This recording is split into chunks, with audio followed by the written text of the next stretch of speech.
كذبت قوم نوح المرسلين إذ قال لهم أخوهم نوح ألا تتقون إني لكم رسول أمين فاتقوا الله وأطيعون وما أسألكم عليه من أجر إن أجري إلا على رب العالمين فاتقوا الله وأطيعون قالوا أنؤمن لك واتبعك الأرذلون قال وما علمي بما كانوا يعملون إن حسابهم إلا على ربي لو تشعرون وما أنا بطارد المؤمنين إن أنا إلا نذير مبين قالوا لئن لم تنتهي يا نوح لتكونن من المرجومين قال رب إن قومي كذبون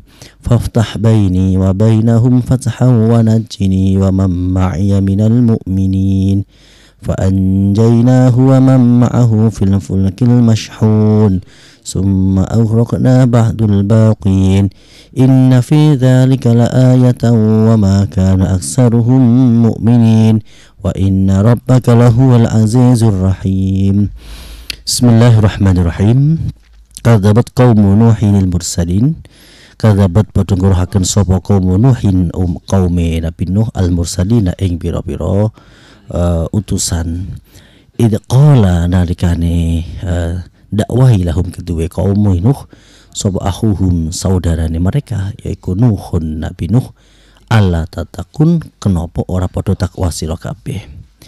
Ini adalah sebuah kabar berita yang disampaikan oleh Allah Subhanahu wa taala tentang abdahu wa rasulahu yaitu Nabi Nuh alaihissalam. Ia adalah rasul yang pertama kali diutus di bumi setelah terjadinya penyelewengan atau kemusyrikan juga yang pertama kali. Jadi pertama kali ada kaum yang menyembah kepada selain Allah yaitu kaum Nabi Nuh, dan utusan yang pertama kali diutus ke muka bumi juga Nabi Nuh alaihissalam.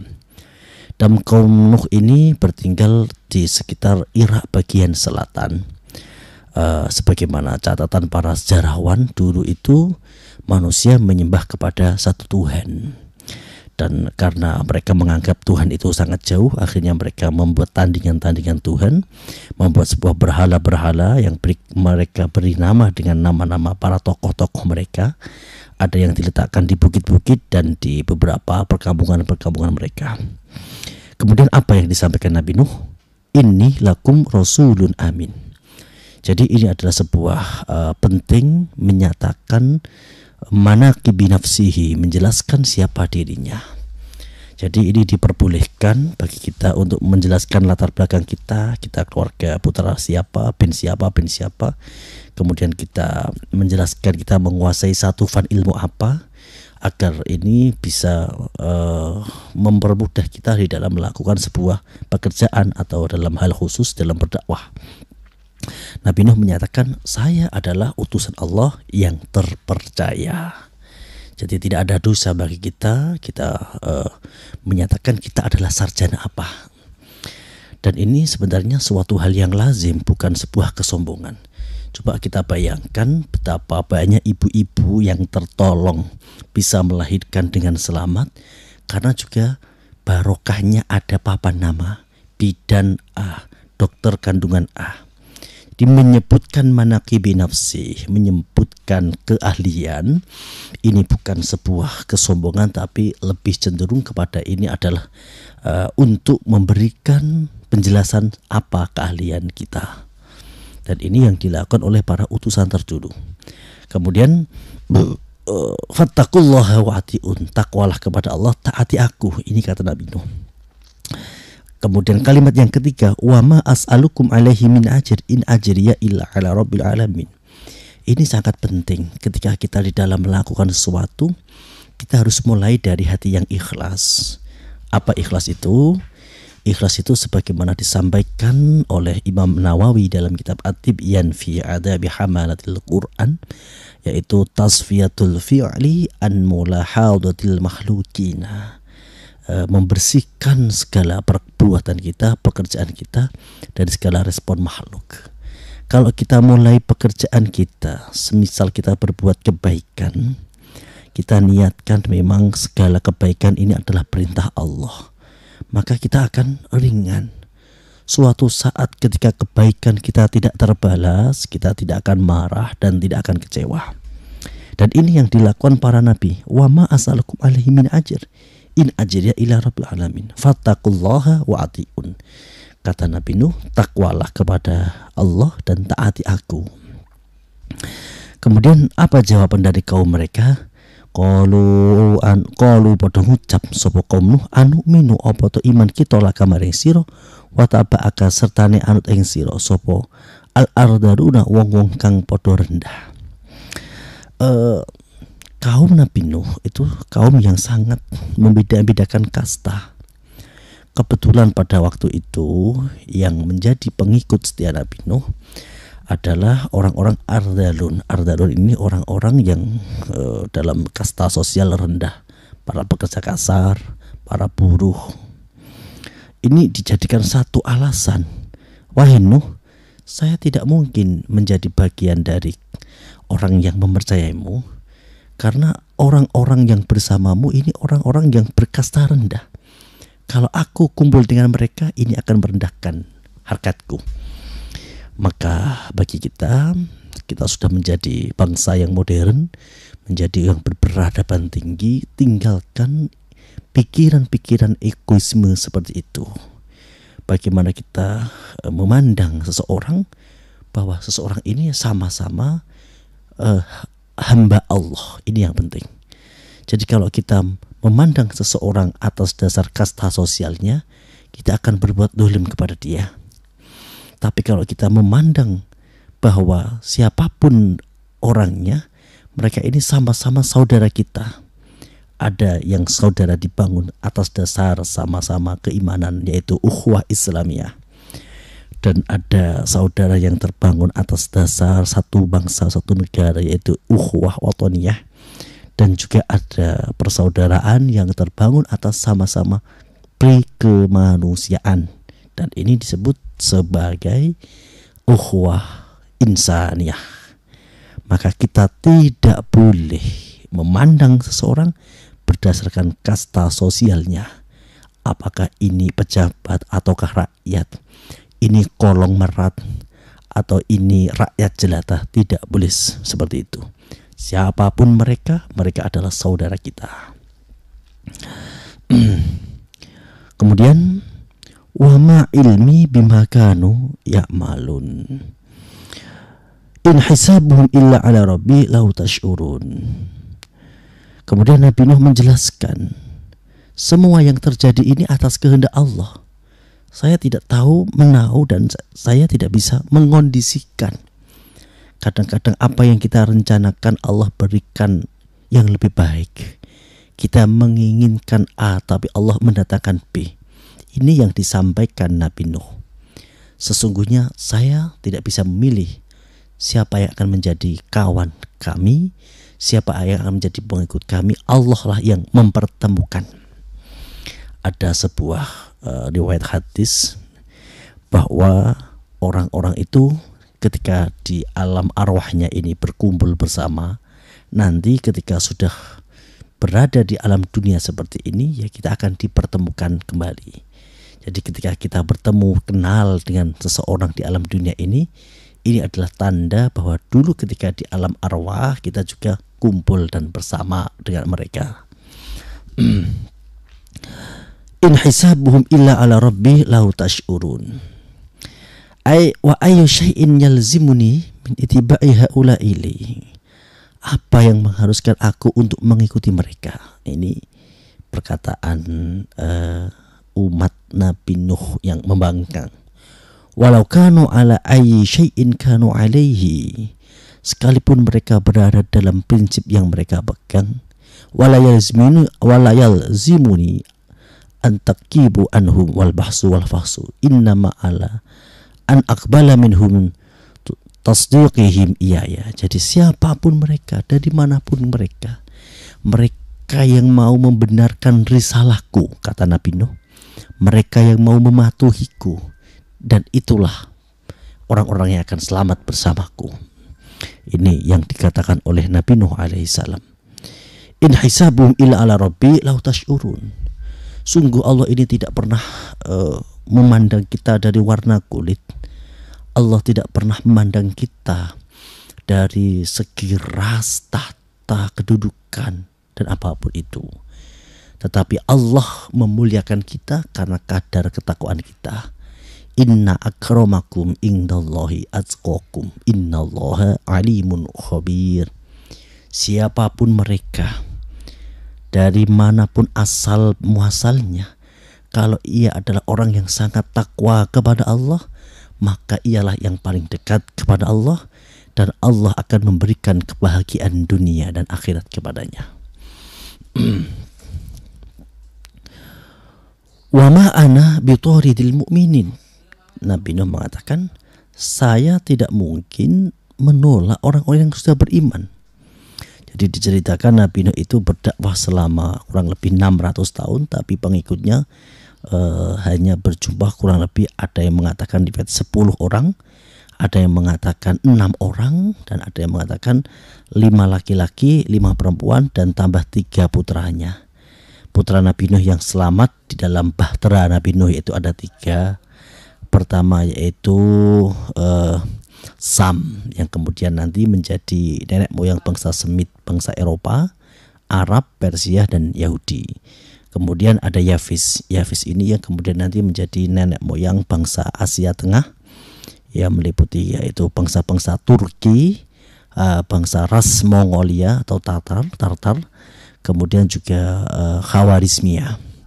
Kemudian yang ketiga ini ada Ham, yang ini kemudian nanti dikenal sebagai Abu Sudan, yaitu nenek moyang bangsa Afrika Pasifik. Nah, dan kita ini nggak tahu ini di orang Indonesia ini mungkin sudah ras campuran ini.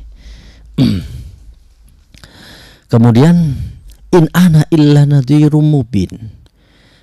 Nabi Nuh kembali menyatakan posisinya bahwa saya tidak lain adalah sebagai nadhirum mubin, yang memberi peringatan kepada kalian. Ai innama bu'istu nadhiron. Saya diutus untuk kalian sebagai orang yang memberi peringatan. Faman ato'ani wattaba'ani wasidq ini kana minni. Barang siapa yang mentaatiku, membenarkan risalahku, maka ia bagian dariku. Wa ana minhu. Sawa'un kana syarifan aw wadi'an. Siapapun mereka, baik dari kalangan keluarga kasta tinggi ataupun siapapun mereka dari kalangan bawah pun, jika mau mentaatiku, maka ia adalah bagian dariku. Qalu la illam tantahi ya Nuh latakunanna minal marjumin. Qalu padha ngucap sapa kaum Nabi Nuh, la illam tantahi, lamun ora mandeg sira ya Nuh Nabi Nuh, latakunanna yaktine ana sira iku minal marjumin, bagian wong kang den rajam dilempar batu. Ketika telah lama dakwahnya Nabi Nuh di tengah-tengah kaumnya, Nabi Nuh mengajak mereka waktu malam, waktu siang, siron wajahron, di saat keadaan rahasia ataupun terang-terangan, dan sudah mengulang-ulang dakwahnya itu, dan ternyata mereka somamu alal kufri al ghalid, mereka tetap berkeras kepala berada di dalam kekafiran. Bahkan wal imtina asyadid, mereka ini memberikan ancaman kepada Nabi Nuh. Hai Nuh, kalau kamu tidak berhenti berdakwah, kami akan merajammu. Jika sudah begini, yang kemudian langkah yang ditempuh oleh Nabi Nuh adalah qala rabbi inna qaumi kadzabun. Wahai Rabb, wahai Tuhanku, sesungguhnya umatku telah mendustakanku. Kemudian faftah baini wa bainahum fatha wa najini wa ma'iya minal mu'minin. Ya Allah, berikanlah sebuah putusan antaraku dan kaumku, sebuah keputusan yang seadil-adilnya. Wa najini wa ma'iya minal mu'minin. Selamatkanlah kami dan orang-orang yang beriman bersama kami. Dan yang ini menjadi perbedaan cara berdakwah Nabi Muhammad SAW dan Nabi Nuh alaihissalam. Nabi Muhammad ketika menjumpai umatnya menolak dengan keras, Nabi Muhammad memilih jalur mendoakan mereka, tetapi mendoakan untuk mendapat hidayah. Sebagaimana ketika Nabi Muhammad berdakwah di Taif dan ditolak dengan keras, Nabi Muhammad berdoa berharap semoga saja nanti ada keturunannya yang menjadi orang yang beriman. Tetapi yang metode yang digunakan oleh Nabi Nuh alaihissalam, ketika orang-orang ini jahat, orang-orang ini kafir, maka ia akan mempunyai keturunan yang akan jahat. Orang-orang kafir dia akan mempunyai keturunan juga orang kafir. Maka Nabi Nuh memilih untuk mendoakan azab agar mereka dibinasakan seakar-akarnya. Dalam surah Nuh di juz 29, doa Nabi Nuh sangat jelas, Rabbi la tadhar 'alal ardi minal kafirina dayyara. Ya Allah, hancurkan mereka semua. Mereka ini orang-orang jahat, nanti mempunyai anak juga jahat. Mereka ini orang-orang kafir, nanti mempunyai anak juga kafir. Dan Nabi Muhammad memilih jalan lain. Nabi Muhammad mempunyai sebuah pandangan metode dakwah saat ini orang tuanya mungkin buruk, tapi bisa saja anaknya baik. Dan berkahnya Nabi Muhammad bersikap seperti ini, sekarang banyak kita jumpai. Para orang tua yang belum sholat dan tidak bisa membaca Al-Quran, ternyata putra putrinya masih kecil sudah diwisuda di TPQ dan bisa membaca Al-Quran dengan fasih. Banyak kita jumpai orang-orang tua yang belum taat kepada agamanya, tetapi alhamdulillah karena berkahnya mempunyai anak yang lulus dari pesantren, bisa tahfidul Quran, bisa hafid khatam Al-Qurannya, akhirnya orang tuanya tersadar dan mengikut menjadi orang baik. Dan ini yang kita promosikan, yaitu dakwah ala Nabi Muhammad SAW, yaitu sebagai rahmatan lil alamin. Kita mengajak tapi bukan menginjak, kita merangkul bukan memukul. Ini yang diajarkan oleh Nabi kita, Nabi Muhammad SAW. Kemudian fa'anjainahu wa man ma'ahu fil fulkil mashhun. Doa dari Nabi Nuh ini diijabah oleh Allah. Kemudian datanglah banjir bandang yang besar, dan Nabi Nuh bersama orang-orang yang beriman diselamatkan di dalam fil fulkil mashhun, dalam kapal yang penuh dengan muatan. Karena Nabi Nuh juga mendapatkan mandat dari Allah, selain untuk tumpangan dirinya dan para pengikutnya juga diharuskan membawa setiap satu flora maupun fauna itu dua pasang, karena untuk menjaga kelestarian alam. Dari sini bisa kita pahami bahwa agama ini tidak hanya berbicara soal spiritual antara hamba dengan Tuhannya, tetapi agama ini juga menjaga dunia ini. Agama ini menjaga kelestarian alam. Agama ini menjaga tumbuh-tumbuhan, flora, fauna, semua dijaga. Sebagaimana Nabi Nuh, seorang nabi, seorang utusan Allah yang mendapat mandat, mendapat perintah dari Allah ketika terjadi banjir bandang untuk membawa satu spesies dari hewan itu dua pasang, dan juga membawa biji-bijian, bibit-bibit tanaman untuk menjaga kelestarian alam. Oleh karena itu, bagi kita orang-orang beriman, selain kita juga kuat secara spiritual kita, hubungan kita dengan Allah, juga kita harus ikut serta menjaga kelestarian alam. Karena menjaga kelestarian alam adalah bagian dari menjaga agama. Summa aghraqna ba'dul bakin. Kemudian Allah menenggelamkan orang-orang yang tersisa. Bahkan Kan'an, putra dari Nabi Nuh, pun ikut tenggelam. Inna fi dzalika laayah wa ma kana aktsaruhum mu'minin. Itu semua adalah menjadi sebuah pelajaran. Pendapat Sayyidina Ali, ad-dunya dhahiruha ghiratun wa batinuha ibratun. Apa saja yang terjadi di dunia ini secara zahirnya ini adalah sebuah tipuan, banyak fitnah, ghiratun, ruwetnya. Tetapi wa batinuha, secara batinnya pasti ada banyak pelajaran yang bisa kita temui dalam kehidupan kita, kehidupan orang-orang terdahulu. Apapun yang sudah terjadi pasti ada pelajaran. Setiap kejadian pasti ada pelajaran. Akan tetapi wa ma kana aktsaruhum mu'minin, kebanyakan dari manusia mereka tidak beriman. Wa inna rabbaka lahuwal azizur rahim, dan Allah tetap al-aziz yang maha tinggi. Seluruh manusia ketika tidak taat dengan agama tidak mengurangi kemuliaan Allah, apabila taat semua juga tidak menambah kemuliaan Allah. Ar-Rahim, dan Allah yang maha penyayang, dan Allah lebih menyayangi manusia melebihi sayangnya orang tua kepada anaknya. Demikian Mas Ari, tadi penjelasan dari ayat 105 sampai ayat 122. Selanjutnya kita lanjutkan kepada sesi dialog interaktif. Monggo. Baik, Mitra Pas, untuk Anda yang sore kali ini ingin bergabung, Anda bisa telepon di 0295385877 atau masuk ya melalui WhatsApp di 08527779999101. Yang sudah bergabung telepon 3858877. Assalamualaikum Pak Empati. Assalamualaikum. Waalaikumsalam. Jadi belajar sesuatu lebih, Mas. Monggo. Niki mengenai sholat nggih. Kula niki langsung di nembe niki kula lampahi. Anak kula niki Jawa, astane Google niku diperban saking rumah sakit. Lajeng pripun nggih dipun sholat di kali yai mangke atur yai. Nggih. Baik. Niku sapunan we pun carane pun ageng pun sepur iku dak. Haji Khairul Anwar namanya. Nggih, baik. Daleme nggih Kolilo. Nggih, baik.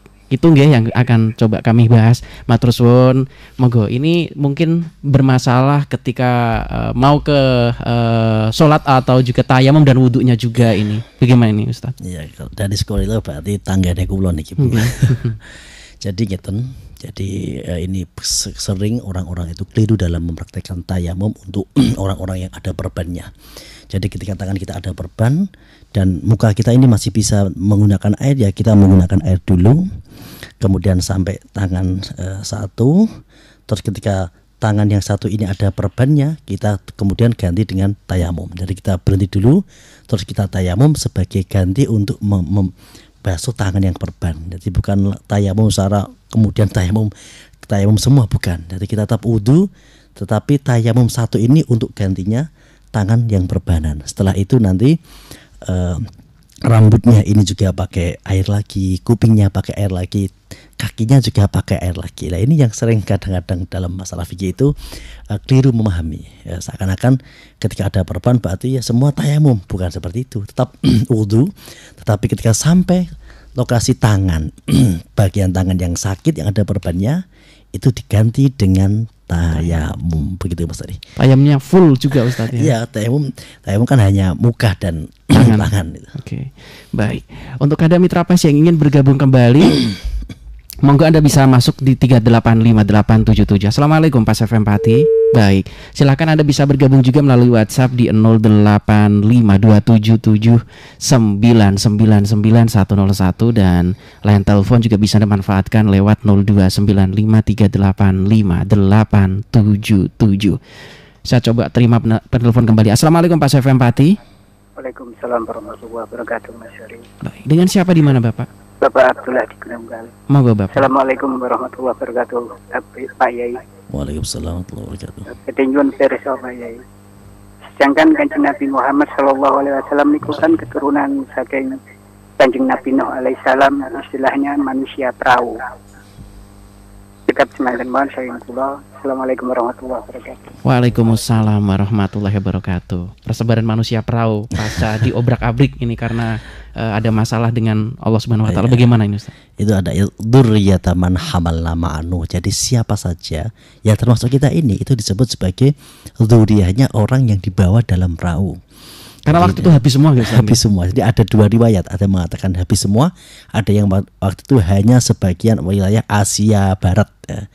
Kemudian sampai di sedikit Turki dan perahunya Nabi Nuh itu berhenti di Gunung Sinai. Gunung Sinai itu pegunungan perbatasan antara Israel dan Mesir. Rafah itu di situ. Kemudian ketika itu Nabi Nuh kemudian bersyukur kepada Allah. Terus kemudian semua orang itu 5 laki-laki 5 perempuan semuanya menjadi orang yang baik, termasuk 3 putra Nabi Nuh yaitu Syam, Yafis dan Ham. Yafis itu yang putra tertua itu Sam. Sam ini menjadi nenek moyang bangsa Semit, yaitu bangsa Arab, bangsa Eropa, termasuk Persia, Yahudi. Kemudian yang kedua adalah Yafis, ini menjadi bangsa dari Asia Tengah, itu orang-orang yang bermata sipit tapi badannya kuat seperti orang Khawarizmi, orang Mongol, Uzbekistan, Tajikistan dan Turki. Kemudian adalah Ham, itu menjadi nenek moyang dari Abu Sudan. Abu Sudan itu orang-orang Afrika. Jadi memang manusia awal itu ya peradaban dibangun dari Nabi Adam, Nabi Nuh itu memang sekitar antara Jazirah dan wilayah Mesopotamia, yaitu wilayah Irak kuno. Kemudian nanti tersebar sampai ke dataran Cina, sampai ke Indochina, kemudian sampai ke pulau-pulau Nusantara. Itu tentu penyebarannya sampai ke kita ini. Begitu Mas Adi. Baik. Dan memang banyak sekali mungkin yang mempertanyakan karena waktu itu habis semua, hanya tinggal yang di perahu ini yang diselamatkan oleh Allah Subhanahu wa taala. Untuk yang kepengen ikutan silakan bisa bergabung, masih ada beberapa menit lagi Anda bisa masuk di 02953858877, WhatsApp di 08527799999101. Dari Mas Maman. Assalamualaikum warahmatullahi wabarakatuh Ustaz. Waalaikumsalam warahmatullahi wabarakatuh. Setiap kejadian Allah Subhanahu wa taala membersihkan bumi ini dari orang-orang yang fasik dari beberapa zaman dan kisah-kisah. Kemudian setelah bersih, orang-orang beriman kembali bertakwa dengan setakwa-takwanya. Kemudian muncul penyakit-penyakit lagi. Kok seperti itu terus Ustadz? Bagaimana dengan zaman sekarang? Mohon pencerahannya Ustadz. Ya, dunia ini secara dohir itu memang ad-dunya dohiruha akhiratun. Secara dohir itu ya ruwet seperti ini. Ya seperti kita mengelola anak-anak.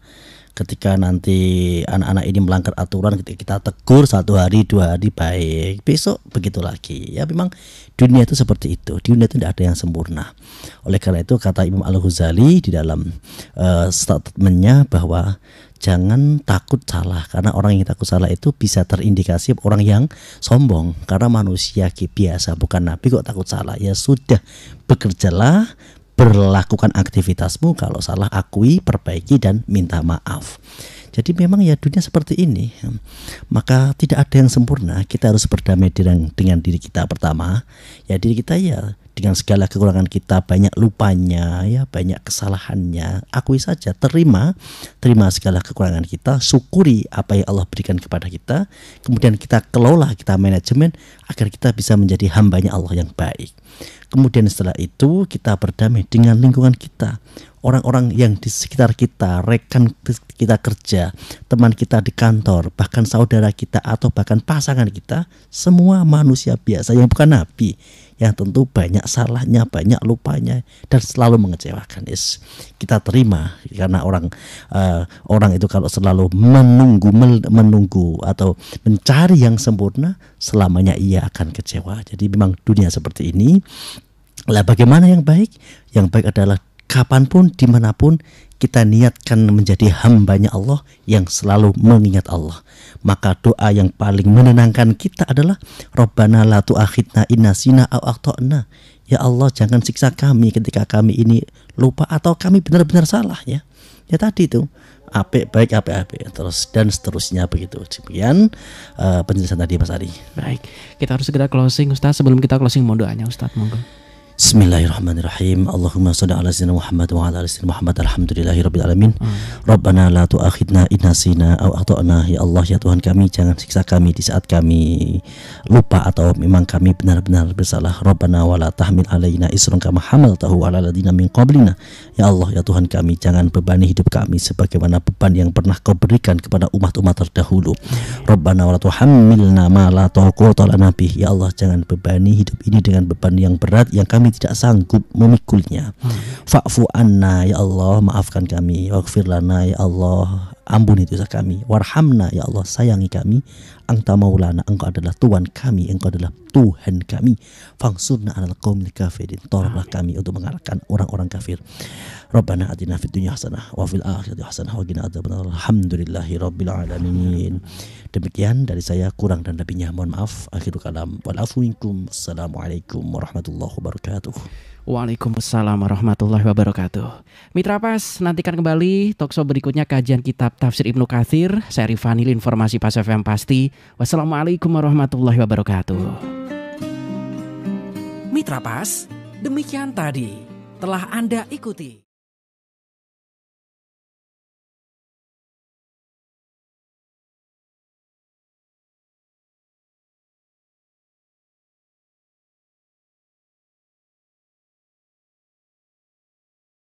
Pak Abdullah dari